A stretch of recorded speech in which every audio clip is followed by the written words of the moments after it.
یا ایہا الذین آمنوا اطیعوا اللہ واطیعوا الرسول ولا تبطلوا اعمالکم وقال اللہ تبارک وتعالی من یطع الرسول فقد اطاع اللہ قال النبی صلی اللہ علیہ وسلم فمن رغب عن سنتی فلیس منی او کما قال صلی اللہ علیہ وسلم صدق اللہ وصدق رسولہ النبی الکریم اللہم صل علی محمد وعلی آل محمد کما صلیت علی ابراہیم وعلی آل ابراہیم انکا حمید مجید اللہم بارک علی محمد وعلی آل محمد کما بارکت علی ابراہیم وعلی آل ابراہیم انکا حمید مجید۔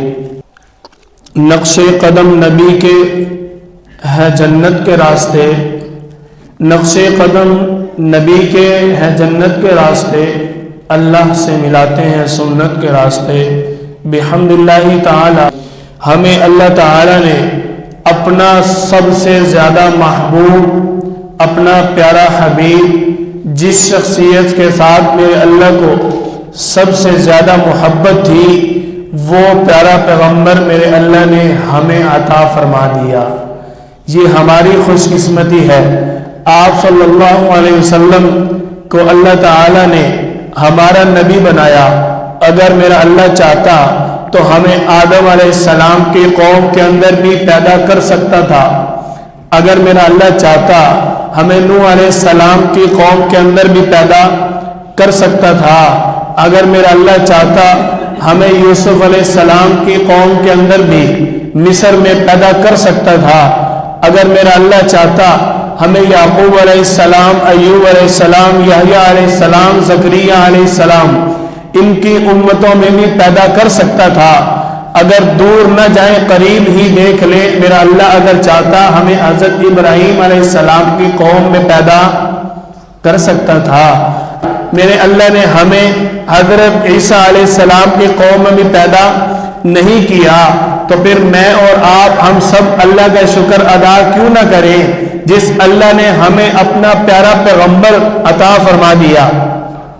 دیکھو دنیا کے اندر ضابطہ اصول اور قانون یہ ہے کہ جس کا جو محبوب ہوتا ہے، جس کو جو چیز بہت زیادہ پسند ہوتی ہے، وہ چیز ہمیشہ سنبھال کر رکھتا ہے، اور وہ چیز اسی کو دیتا ہے جس کے ساتھ اس نے کوئی ہمدردی کرنی ہو، جس کے ساتھ اس نے کوئی نیکی کرنی ہو، جس کو وہ پسند کرتا ہو۔ اپنے محبوب کو میرے اللہ نے ہمارے لیے جو منتخب فرمایا، میرے اللہ کو ہمارے ساتھ محبت تھی، میرے اللہ نے ہمیں اپنا پیارا پیغمبر عطا کر دیا۔ میں یہ سمجھتا ہوں ہم جتنے بھی اللہ کا شکر ادا کریں، ہر روز اس چیز کے ہم اللہ تعالیٰ کے شکرانے کے 2 نفل ادا کریں کہ میرے اللہ نے ہمیں آپ صلی اللہ علیہ وسلم کا امتی بنایا، تو یہ بھی کم ہے۔ آپ صلی اللہ علیہ وسلم کا امتی ہونا کتنی بڑی شان اور فضیلت ہے۔ آپ صلی اللہ علیہ وسلم کو اللہ تعالیٰ نے تمام انبیاء کرام میں سب سے اعلیٰ مقام عطا فرمایا، اور ہمیں اللہ تعالیٰ نے آپ صلی اللہ علیہ وسلم کی امت کو اللہ تعالیٰ نے تمام امتوں میں سب سے اعلیٰ مقام عطا فرمایا۔ یہ میرے اللہ کا ہمارے اوپر کتنا بڑا فضل ہے، کتنا بڑا کرم ہے، میرے اللہ کا ہمارے اوپر کتنا بڑا احسان اور کتنی شفقت ہے کہ میرے اللہ نے ہمیں اپنا محبوب عطا کر دیا۔ آج بندے کو جس چیز کے ساتھ زیادہ محبت ہو وہ کسی کو دینے کے لیے تیار نہیں ہے، تو میرے اللہ کو اپنے حبیب کے ساتھ کتنی محبت ہے۔ اللہ تعالیٰ نے اپنے حبیب کے چہرے کی قسم اٹھائی، والضحیٰ، میرے اللہ نے اپنے حبیب کی زلفوں کی قسم اٹھائی، واللیل اذا سجا، جنہوں نے میرے حبیب کی بات کو حق اور سچ مانا۔ آپ صلی اللہ علیہ وسلم کا مقام تو بڑا اونچا مقام ہے، بڑی اعلیٰ آپ صلی اللہ علیہ وسلم کی ذات اقدس ہے، اس کی مثال بیان کرنا، آپ صلی اللہ علیہ وسلم کی شان بیان کرنا، یہ تو کسی کے بس کی بات نہیں۔ آپ صلی اللہ علیہ وسلم کی جنہوں نے تابعداری کی، جنہوں نے آپ صلی اللہ علیہ وسلم کی بات کو حق مانا، میرے اللہ نے ان کو کتنا بڑا اعزاز عطا فرمایا، جو صحابہ کرام جن گھوڑوں پر جہاد کیا کرتے تھے، میرے اللہ نے آپ صلی اللہ علیہ وسلم کی تابعداری کی وجہ سے، آپ صلی اللہ علیہ وسلم کی نسبت برکت کی وجہ سے، آپ صلی اللہ علیہ وسلم کا امتی اور صحابی ہونے کی وجہ سے اللہ تعالیٰ نے ان کے گھوڑوں کے قدموں کی بھی قرآن میں قسمیں اٹھائی ہیں۔ اللہ تعالیٰ نے فرمایا وَالْعَادِيَاتِ ضَبْحًا فَالْمُورِيَاتِ قَدْحًا فَالْمُغِيرَاتِ صُبْحًا فَأَثَرْنَ بِهِ نَقْعًا فَوَسَطْنَ بِهِ جَمْعًا۔ اللہ تعالیٰ نے آپ صلی اللہ علیہ وسلم کی اتباع میں اتنی طاقت، حسن، برکت اور راحت رکھی ہے کہ اللہ تعالیٰ کا ہمارے اوپر یہ احسان ہے کہ میرے اللہ نے ہمیں آپ صلی اللہ علیہ وسلم پیارا پیغمبر عطا فرمایا۔ اللہ تعالیٰ نے جب ہمیں اپنا پیارا پیغمبر عطا فرما دیا، میرے اللہ نے پھر ہمارے ساتھ گفتگو فرمائی۔ آپ صلی اللہ علیہ وسلم کو اگر اللہ تعالیٰ نے نہ بنانا ہوتا، میرا اللہ شاید اس کائنات کو بھی نہ بناتا۔ اگر اللہ تعالیٰ نے آپ صلی اللہ علیہ وسلم کو دنیا کے اندر پیغمبر بنا کر نہ بھیجا ہوتا، ہم تک قرآن پہنچنا نہیں تھا۔ اللہ تعالیٰ نے آپ صلی اللہ علیہ وسلم کو پیغمبر بنا کر بھیجا، اور آپ صلی اللہ علیہ وسلم کی وساطت سے میرے اللہ نے ہمارے ساتھ گفتگو فرمائی۔ اللہ نے جبریل علیہ السلام کے ذریعے آپ صلی اللہ علیہ وسلم تک پیغام پہنچایا، آپ صلی اللہ علیہ وسلم نے ہم تک یہ پیغام پہنچایا۔ یا ایھا الذین آمنوا اطیعوا اللہ و اطیعوا الرسول ولا تبطلوا اعمالکم۔ اے ایمان والو، یہ اللہ تعالیٰ نے ہمارے ساتھ بات کی ہے، کافروں کے ساتھ نہیں کی۔ یہ اللہ تعالیٰ نے ایمان والوں کے ساتھ بات کی ہے۔ یہ پیغام ایمان ہے، ایمان والوں کے نام اللہ تعالیٰ کا پیغام ہے۔ آپ صلی اللہ علیہ وسلم کا پیغام جو صحابہ کرام نے جمع کیا اور ہم تک اللہ نے پہنچایا، اللہ تعالیٰ فرما رہے ہیں اے ایمان والو، میری اطاعت کرو اور میرے پیارے پیغمبر کی اطاعت کرو۔ آپ صلی اللہ علیہ وسلم کی ذات یہ حق رکھتی ہے کہ آپ کی اتباع کی جائے۔ اللہ تعالیٰ نے فرمایا من یطع الرسول فقد اطاع اللہ، جس نے میرے پیارے پیغمبر کی اتباع کی، پیروی کی، میرے پیارے پیغمبر کے طریقے پر چلا، جس نے میرے پیارے پیغمبر کی سنت کو جنت کا راستہ سمجھا، اس نے اللہ کی اطاعت کی۔ فقد اطاع اللہ کے الفاظ ہیں۔ اللہ تعالیٰ سورۃ الاحزاب کے آخر میں فرما رہے ہیں کہ جس نے میرے نبی کی اطاعت کی اس نے میری اطاعت کی، جس نے میرے پیغمبر کی اتباع کی اس نے میری اتباع کی۔ اور ساتھ ہی اللہ تعالیٰ نے یہ بھی فرمایا وَلَا تُبْطِلُوا أَعْمَالَكُمْ، اگر تم میری اطاعت نہیں کرو گے، میرے پیارے پیغمبر کی اطاعت نہیں کرو گے، تو دیکھنا کہ تم اپنے اعمال کو ضائع کرنے والے نہ بن جانا، کہیں تم میرے پیغمبر کی نافرمانی کر کے اپنے آپ کو جہنم میں نہ لے جانا۔ آپ صلی اللہ علیہ وسلم نے ہمارے ساتھ کتنی محبت کی، اور آپ صلی اللہ علیہ وسلم کی ذات یہ حق رکھتی ہے کہ ان کی اتباع کی جائے۔ صحیح مسلم کے اندر آپ صلی اللہ علیہ وسلم فرماتے ہیں اپنے صحابی کو کہ میں اور میری امت ان کی مثال ایسے ہے جیسے ایک شخص نے آگ جلائی ہو اور اس آگ سے وہ لوگوں کو بچاتا ہو، اور اس آگ کے اندر اس نے آگ کے ارد گرد دائرہ لگایا ہو کہ اس آگ کے اندر کوئی چیز گر نہ جائے، تو اس آگ کے اندر پھر بھی راکھ کے ٹکڑے اڑ کر گر جاتے ہیں۔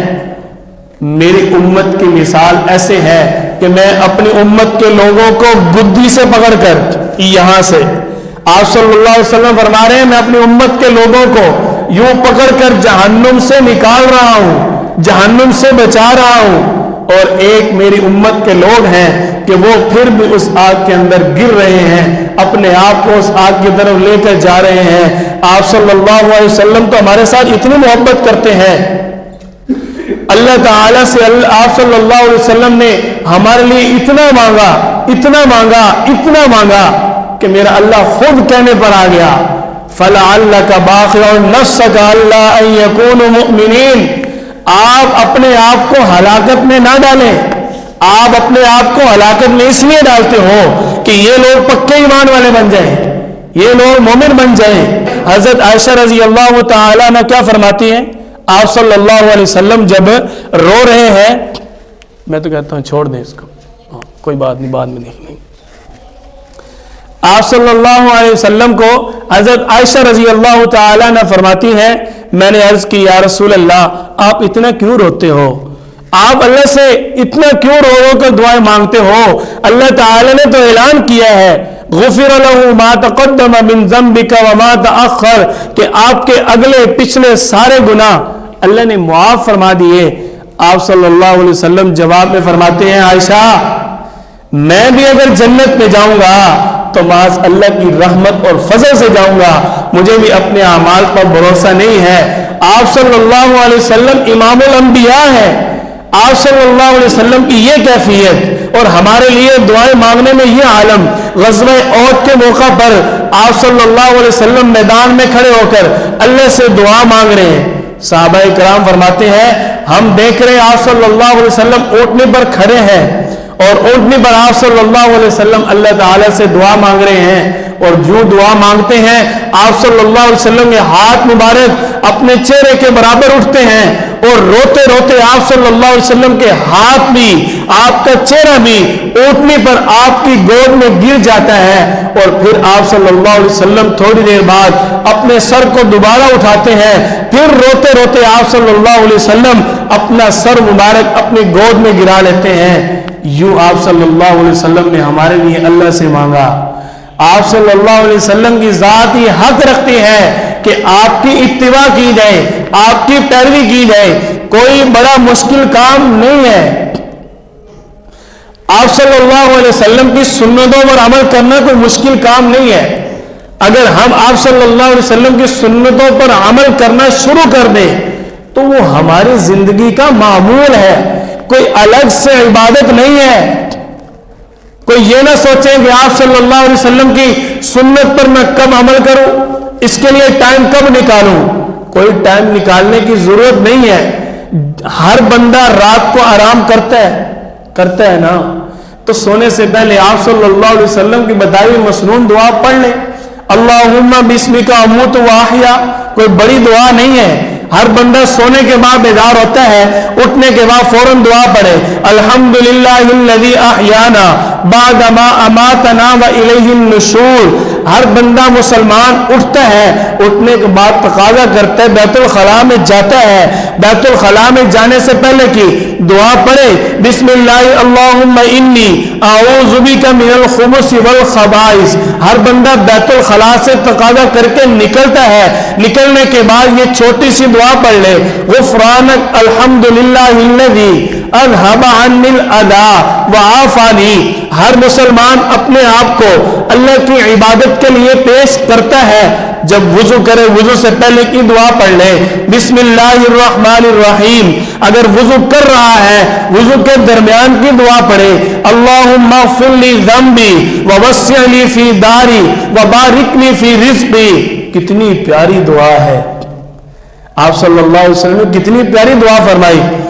اللہ تعالیٰ سے کیا دعا مانگ رہے وضو کے دوران کہ اے اللہ میرے گناہوں کو معاف کر دے، ووسع لی فی داری، میرے گھر میں، کاروبار میں، رزق میں، بیوی بچوں میں وسعت عطا فرما، برکت عطا فرما، وبارک لی فی رزقی، میرے رزق کے اندر برکت عطا فرما۔ اس میں فائدہ کس کا ہے بتائیں؟ اس میں کوئی ہمارا فائدہ ہو رہا ہے مولویوں کا، یا آپ صلی اللہ علیہ وسلم کی ذات کا کوئی فائدہ ہو رہا ہے، یا اللہ تعالیٰ کا مزید نام اونچا ہو رہا ہے؟ کس کا فائدہ ہو رہا ہے؟ آپ صلی اللہ علیہ وسلم نے جو دعا بتائی، ان دعاؤں کی برکت سے ہماری زندگی پرسکون بنے گی۔